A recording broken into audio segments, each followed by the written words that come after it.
Ini nih, ini yang saya tunggu-tunggu nih. Sebagian besar trainer-trainer ISO itu menyatakan bahwa kita udah nggak perlu lagi dokumen di ISO Oh, 9001 oke. 2015 ini. Saya termasuk orang yang tidak setuju itu.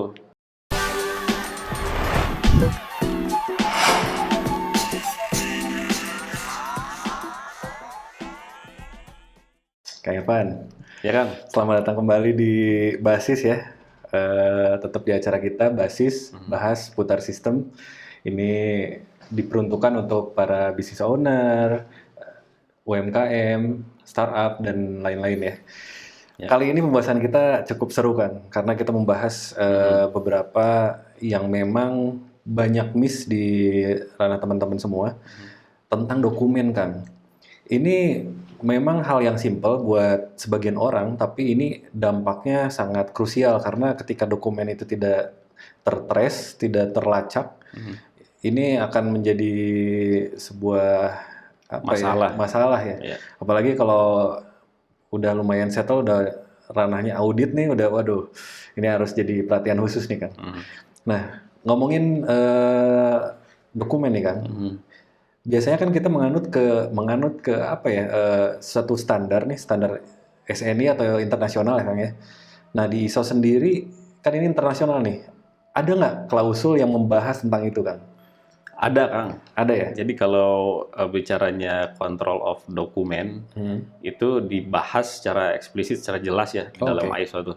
Nah, saya sedikit berbicara dulu berkaitan dengan versi yang sebelumnya. Oh jadi ada beberapa versi nih. Jadi ada beberapa versi, Oke. maksudnya versi itu ISO itu kan sudah dari tahun 2000-an ya. Oke. Bahkan bukan dari 2000-an, sebelumnya juga ada gitu ya. Nah, ini saya berbicara yang tahun 2008. Oke. 2008 itu berbicaranya control of document dan control of record. Oh itu tuh di-update ya berarti ya? Jadi ada versi update. terbaru 2015. Oh, oke. Sekarang tuh yang tahun 2015. Nah, jadi bicaranya tahun 2015 itu bukan control of document lagi, tapi control of documented information. Itu di klausul 7.5.3 berbicara mengenai documented information. Oke, itu di situ di klausul itu membahas apa aja Kang? Dan apa yang harus diperhatikan sama teman-teman Pada semua? dasarnya sama kan, berbicara berkaitan dengan record dan dokumen gitu. Jadi bedain dulu ya, mana record, mana dokumen. Kalau yang namanya record itu sederhananya seperti ini. Kalau bikin inspection record gitu ya, itu kan namanya record ya. Artinya ditulis dulu, Oke. kemudian ditanda tangan. Blanko pernah lihat kalau masuk ke bank, Ya, ya, ya. form untuk transfer misalkan antar bank gitu ya. Nah, itu kan diisi dulu kemudian ditanda tangan. Nah, itu record. Oh, itu record. Oke. Kalau dokumen itu aturan-aturan SOP. Jadi ditanda tangan dulu kemudian diberlakukan. Nah, Sederhananya seperti itu. ini banyak yang nggak mengerti tentang ini, Kang. Jadi bedanya dokumen dan record itu ada perbedaan yang cukup signifikan ya, Kang. Iya. Jadi bukan berarti kertas itu adalah dokumen gitu. Iya. Ada yang memang dokumen, ada yang memang record. Ya, dan documented information ini sebetulnya bisa didigitalisasi, bukan hanya berupa fisik atau kertas ya. Bukan hanya kertas ya. Ya, tapi kita bisa digitalisasi itu juga salah satu cara ya supaya paperless sebenarnya. Jadi nggak pakai kertas lagi gitu. Oh, oke. Nah, jadi artinya ISO itu membahas mengenai bagaimana pengendalian dokumen dan record. Nah, sebetulnya di ISO sekarang tidak secara eksplisit menyebutkan control of record, control of dokumen enggak. Tapi dari kata-kata itu bisa dibedakan. Oh, gitu. Biasanya ada satu klausul, misalkan dalam klausul 753 itu ya, control of documented information. Oke. Ketika satu klausul itu berbicaranya perusahaan harus merawat atau organization shall maintain, itu berarti dia dokumen. Oke, jadi dari penambahan aja tuh bisa Maintain kelihatan ya. itu merawat itu pasti dokumen, tapi dia tidak menyebutkan dokumen. Iya, tidak ada kata-kata dokumen. Tidak ada kata-kata dokumen. Tapi ketika persyaratan itu ada kata-katanya merawat atau maintain, nah itu berarti dia dokumen. Dan itu dijelaskan di aneksnya, di bawah ada penjelasan. Ada penjelasan khusus. Nah, kalau record itu ciri-cirinya kata-katanya itu retain, menyimpan. Menyimpan. Oke. Retain. Record, retain kan hampir sama ya, sama-sama menyimpan atau rekam Ya. lah ya. Ciri yang kedua, dokumen itu nggak bisa direvisi. Dokumen itu bisa direvisi. Oke, Artinya ada dokumen revisi bisa 1, revisi 2. Ya. Nah, kalau record itu nggak boleh dikoreksi. Oke. Suka lihat ya kalau di perbankan itu ya, Iya. kalau misalkan nulis salah, dicoret kan? Iya. Nggak boleh di tip X itu. Iya. Dan aturannya biasanya coret, tanda tangan, kasih tanggal. Betul. Dikoreksi yang betulnya seperti apa. Jadi yang namanya record itu memang tidak ada interupsi ya. Ketika memang hasilnya A atau catatannya A, ya harus A. Nggak boleh jadi direvisi. B gitu. Revisinya kayak tadi gitu. Iya. Kan kalau dokumen tuh revisinya misalkan revisi 1 misalkan SOP nih. Sekarang aturannya A, besok misalkan 1 bulan atau 2 bulan kemudian ada update misalkan. Jadi B, revisi B misalkan. Nah, itu kan ditandatangan bisa itu direvisi. Oke. Jadi ada versi terbaru berarti itu yang dipakai gitu. Oke. Dan yang lama itu sudah obsolete, jadi udah usang gitu, sudah tidak boleh dipakai lagi. Oke, sebelum lebih jauh nih Kang, saya mau ngobrol dulu nih sama teman-teman ya. Karena teman-teman ini memang harus mencoba disiplin akan record dan dokumen ini sendiri Kang. Karena beberapa memang pertama belum juga bisa membedakan apa itu record dan dokumen. Terus ada juga yang memang dalam tanda kutip tidak concern terhadap dokumen ini sendiri gitu kan. Dan itu mungkin untuk awal-awal belum kerasa ya Kang ya. Untuk skala UMKM dan lain mungkin belum kerasa, tapi untuk kita untuk menjadi besar ini sangat benar-benar diperlukan karena setiap kegiatan yang berhubungan dengan sistem ini ada recordnya, ada dokumennya dan ada SOP dan lain-lain. Dari Kang Irfan, apa lagi nih? Ada lagi Kang, jadi di tiap klausul yang tidak membahas secara spesifik control of documented information, misalkan di klausul yang berkaitan dengan production. Ya, di sana juga ada persyaratan bahwa dokumen produk atau documented information di production itu shall maintain, harus dirawat. Berarti dia bicaranya dokumen.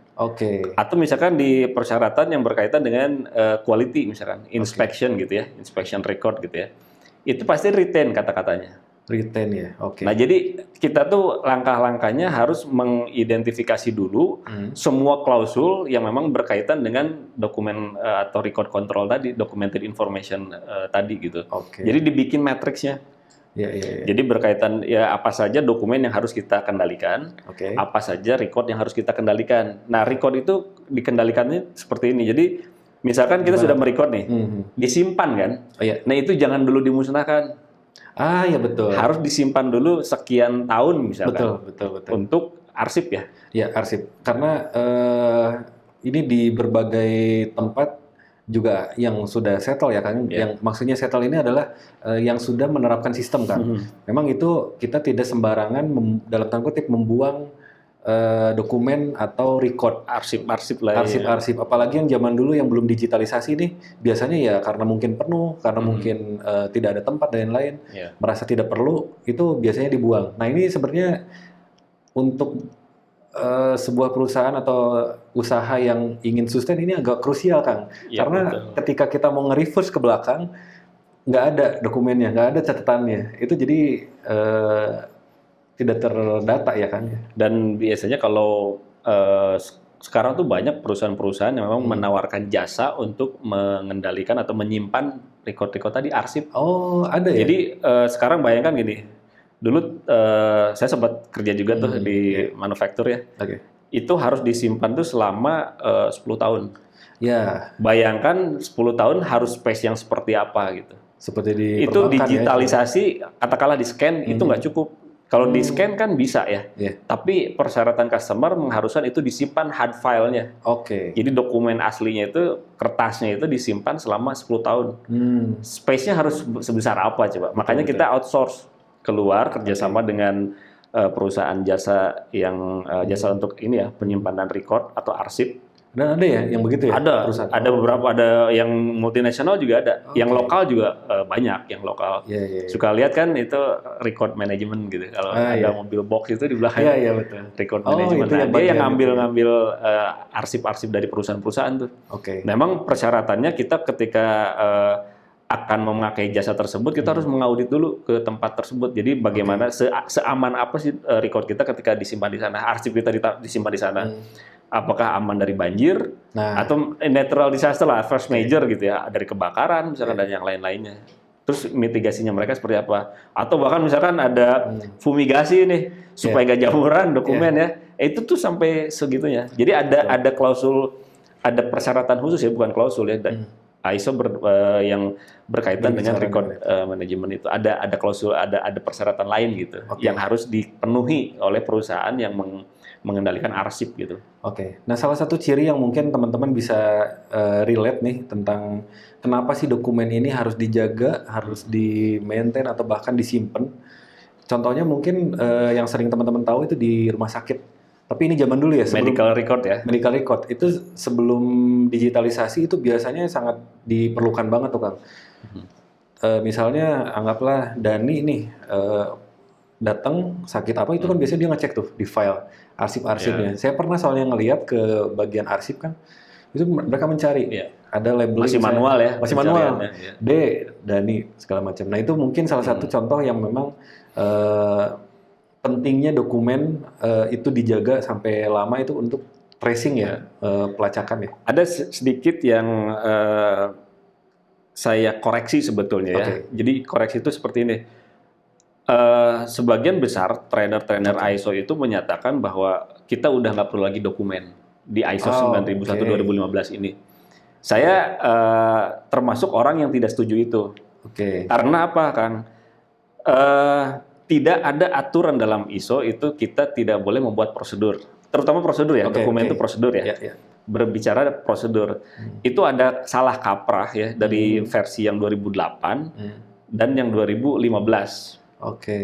Dalam ISO 9001 versi 2008 itu benar-benar secara eksplisit menyatakan bahwa harus ada documented prosedur ya, documented procedure berarti dia tuh harus ada prosedur yang terdokumentasi. Itu ada beberapa prosedur, salah satunya control of document harus ada prosedurnya, control of record harus ada prosedurnya, internal audit, kemudian corrective action, preventive action. Nah itu harus ada. Dan itu secara eksplisit statementnya jelas. Nah, 2015 itu tidak ada. Tetapi orang-orang itu menyamaratakan bahwa prosedur sudah tidak berlaku lagi. Sekarang bayangkan kalau tidak ada prosedur atau WI apapun itulah, working instruction gitu ya. Ketika kita tidak konsisten menjalankannya, kita harus perlu apa?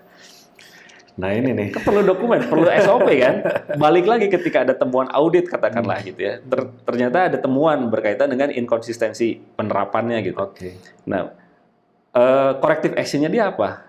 Membuat SOP. Ya kenapa nggak di-state di awal gitu. Nah ini salah satu yang memang saya tidak setuju ya kalau ISO 2015 ini tidak perlu prosedur lagi. Saya betul memang tidak ada disebutkan documented procedure ya. Tapi cuma salah kaprah jadinya gitu. Bukan berarti dilarang juga dong. Bukan nggak berarti dilarang. Berarti tidak tercatat bukan berarti tidak dilakukan ya. Iya.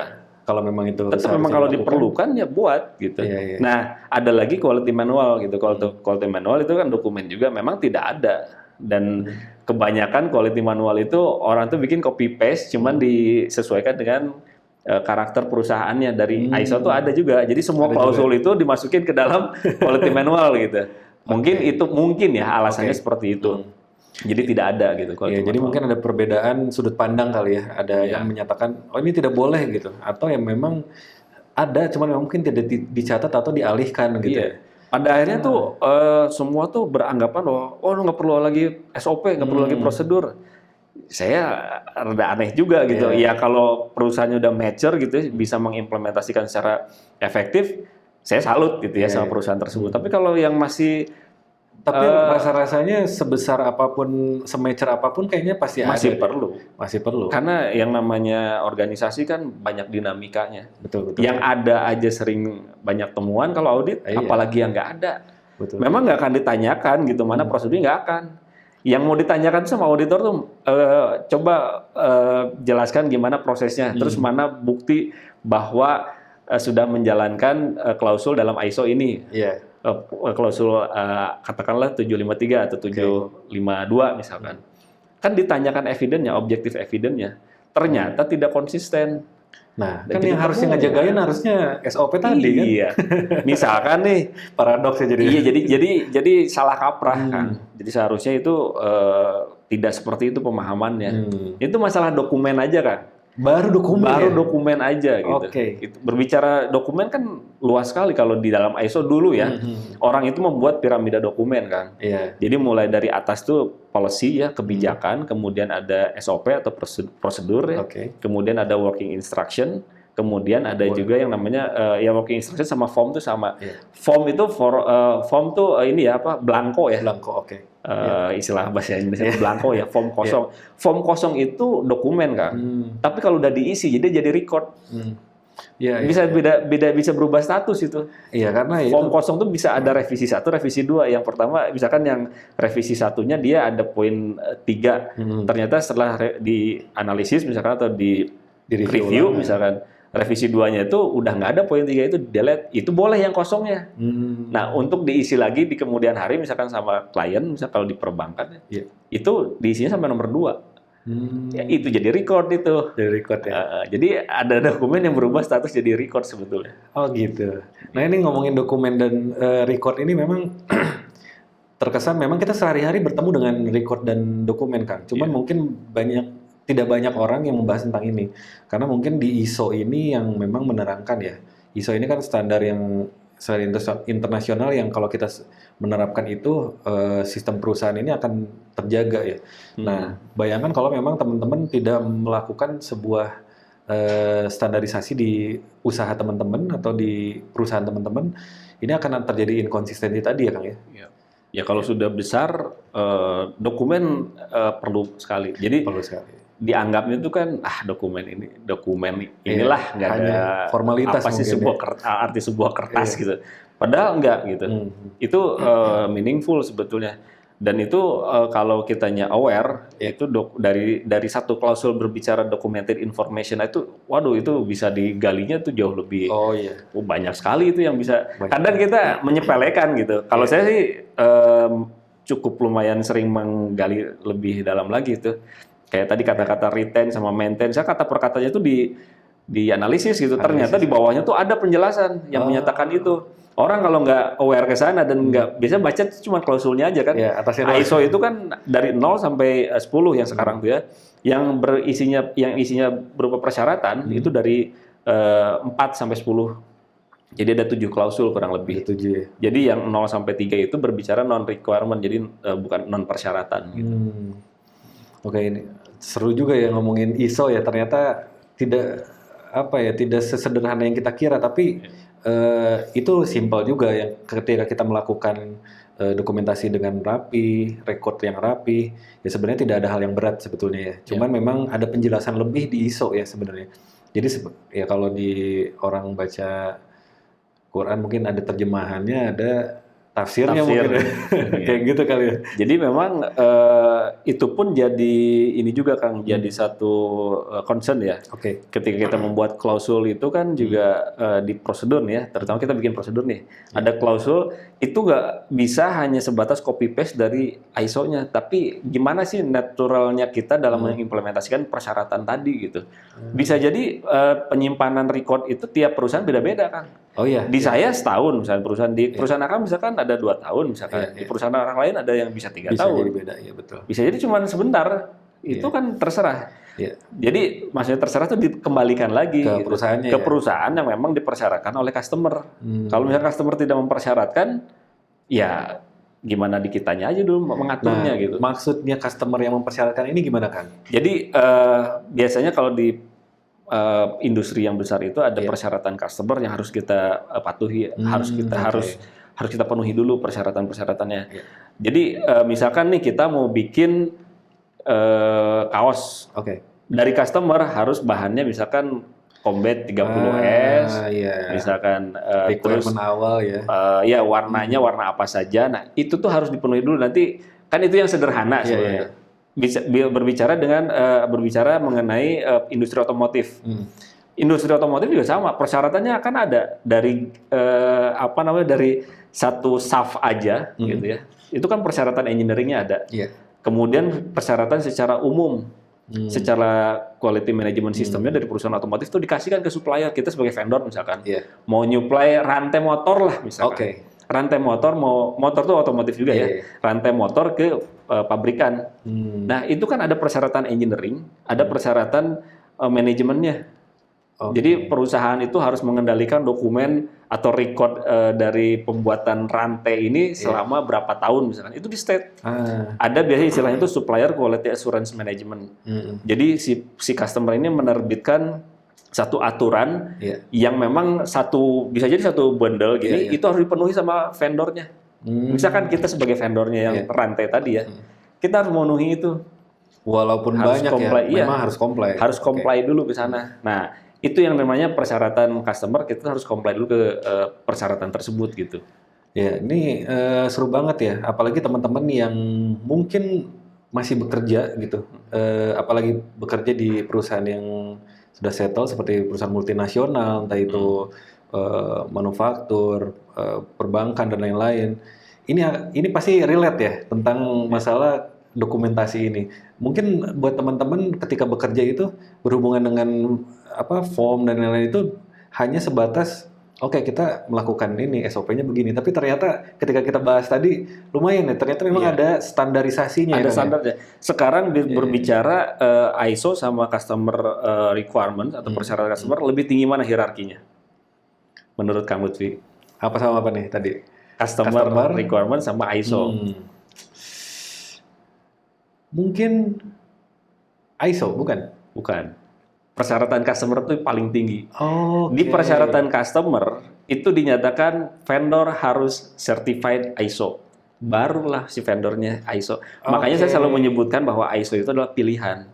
Ketika itu menjadi persyaratan customer, kita harus mau nggak mau harus certified. Tapi itu kan ada efek baiknya juga, efek positif ke kita tuh. Jadi ketika kita comply ke international standard tadi, toh kita di-guide menjadi perusahaan yang punya sistem yang benar. Jadi si perusahaan itu, si customer ya, seolah-olah mensubkonkan ya, comply aja ke ISO gitu. Baru bisa menjadi vendor kita gitu. Nah ini baru tahu nih, ternyata memang di atas ISO ada ada lagi. Nah tapi ISO itu membicarakan salah satunya customer satisfaction. Jadi muter gitu. Customer pengennya ISO bilang kamu puasin ya customer. Nah, gitu. Jadi, muter. Betul. Jadi di dalam berbisnis ini memang tricky ya Kang ya. Maksudnya tricky ini adalah kita memang bisa menjalankan sebuah bisnis dengan sistem atau tanpa sistem. Tapi ketika dengan sistem ini kalau bahasa jalanannya berani diadu deh gitu. Karena ketika sistem ini udah dijalankan, jadi semua sisi, semua bidang, semua concern kita itu semua terjaga ya Kang ya. Dan dokumentasinya, mulai dari juga produksi, misalnya ngomongin produksi itu tertata rapi, terus inventory dan lain-lain. Ini kan ada klausul-klausulnya yang menjelaskan bahwa perusahaan yang baik tuh yang bisa menjadi besar itu adalah yang begini A, B, C, D gitu. Ini baru satu nih, baru dokumen aja nih. Nanti baru dokumen aja. Record ya. Nanti mungkin kita akan bahas lebih lanjut di video-video berikutnya ya Kang ya. Ini tentang ISO. Memang kemarin-kemarin kita berbicara tentang kulit ISO. Nah, ISO. Ini dagingnya nih, ini dagingnya ISO gitu. Nah, kenapa balik lagi tadi Kang? Memang tidak wajib ada kita itu comply ke ISO. Cuman ketika kita mengikuti atau comply ke ISO itu dalam tanda kutip ya siap besar perusahaannya karena semua udah dirapihin, udah dijagain pakai sistem itu sendiri gitu. Ya Kang ya. Nanti mungkin selanjutnya kita akan bahas banyak ya Kang ya. Di ISO ada apa aja boleh spill dulu Kang. Sampai kupas tuntas juga nggak masalah kan, kita sambil training terus sambil ada istilahnya konsultasi sederhana lah gitu. Benar-benar. Nanti di akhir tahun nih teman-teman pantau terus sosial media kita karena kita akan ada kelas membahas tentang ISO ya Kang ya. Yang ini membahas tuntas buat teman-teman UMKM, pelaku bisnis, owner dan lain-lain, ini wajib masuk sini karena apa? Mahasiswa. Mahasiswa juga. Mahasiswa juga harus datang nih. Karena apa? Ini kita mempersiapkan untuk usaha Indonesia itu menjadi besar kan. Jadi jangan bermain di ranah yang itu aja ya. Nanti kita scale up dan membahas lebih detail di kelas ya Kang ya. Oke, boleh di-spill dulu sedikit di ISO itu ada pembahasan tentang apa aja Kang? Banyak sekali sebenarnya Kang. Dari mulai tadi tuh dokumen information, audit juga ada. Oke. Bagaimana terus mereview performance, manajemen review biasanya itu istilah dalam ISO tuh. Kemudian ada bagaimana cara membuat corrective action, preventive action. Sekarang preventive action udah nggak ada sebenarnya. Itu diganti sama risk based thinking. Karena memang per definisi itu memang sama gitu. Kenapa berubah ke risk ya? Kemudian productionnya juga ada. Banyak lah, leadership juga ada. Banyak lah pokoknya. Ini akan kita bahas tuntas nanti. Masalah internal communication kan, nanti kita bahas. Ini yang saya tunggu-tunggu nih. Internal communication itu dibahas di sana. Ini yang saya tunggu-tunggu karena ini komunikasi itu bukan hanya sebatas ngobrol atau memberikan info aja, tapi ini di sini nantilah kita bahas ya Kang ya. Nah, ini buat teman-teman, nanti kita akan bahas tuntas. Kenapa? Karena memang ketika teman-teman punya sistem, ini siap besar, dan saya kasih contoh satu nih. Misalnya ketika teman-teman punya perusahaan cukup besar, udah return banyak, profit banyak, mungkin hanya di akhir tahun atau di akhir bulan hanya mungkin stock of name atau ngecek seberapa besar profit kita.